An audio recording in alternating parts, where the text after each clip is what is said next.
Welcome back. I'm Rick Sanchez. We heard just a short time ago from the former Chief of Staff of Israeli Prime Minister Benjamin Netanyahu. You heard my conversation with him. I want to turn now to Gaith al-Omari. He's a former advisor to Palestinian President Mahmoud Abbas.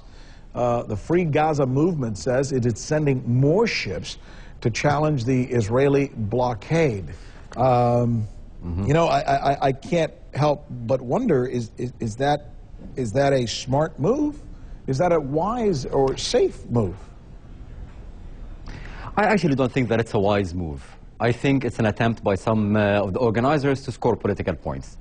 But you can be sure that as long as the siege continues, attempts like this and political provocations like this will continue, and people will use them. Hamas is benefiting from what happened a couple of days ago with the flotilla. You see Iran using it. You see the Turkish Islamists using it. So as long as the siege continues, you will continue having these kinds of actions will inevitably result in tragic situation like we had recently. There's something interesting about this story, and I think you heard my conversation moments ago with Mr. Birnbaum.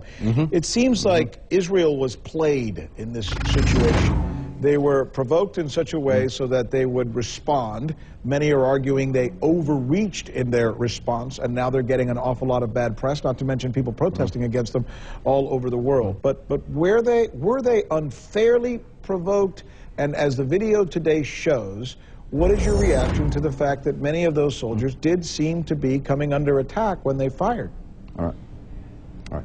And first of all, I think it would be a mistake to blame the soldiers. I think what is needed right now is an extensive, credible, independent investigation, which has been called for by the UN, but also by President Obama and others, to look into the facts of this issue. That's the only way to lay this story to rest.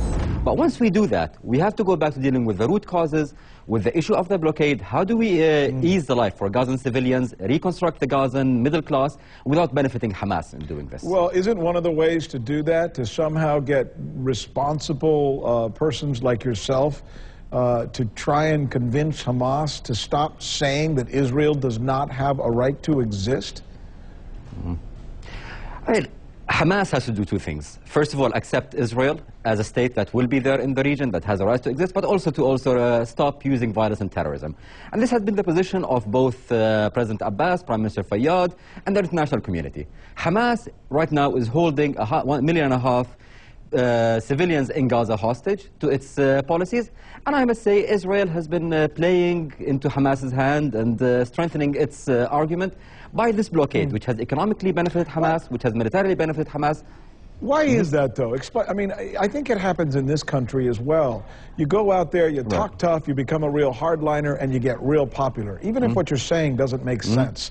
Is that, to a certain extent, what's going on in Gaza with Hamas? Is that why they were elected democratically, why they're still liked by many of the people there? I mean, first of all, their popularity ratings have diminished after people have seen their style of government. But I think the main reason for Hamas's success is the failure of the peace process. As long as there is no peace, as long as negotiations fail to deliver to the public, those who talk about violence, terrorism, what they call resistance, will have some traction. Ultimately, occupation is an untenable situation, it's an unfair situation, and it lends itself to manipulation by groups like Hamas and their sponsors in Iran and elsewhere. And the peace process, or lack thereof, is the fault of not just the Palestinians and the Israelis, but this country, the United States of America, correct? And not just this administration, but all the others that came before it. And there is a lot of blame to go around. The question is, what do we do with this? Do we look backwards and start trying to point fingers and everyone has their story? Or do we look forwards? What I see now is an administration that is vigorously attempting to solve the issue. Like previous administrations, maybe some mistakes were made, but the only way that we can avoid something like this happening in the future is to move forward with the peace process. Once we have peace, it will be hard for Hamas and others to continue advocating for their violence and terrorism. Mr. Al-Omari, you state your case and defend your cause well. My thanks to you, sir, for taking time and taking us through this and giving us your side of the story in this case as well. Thank you, sir. Thank you, Rick, for having me. Thank you.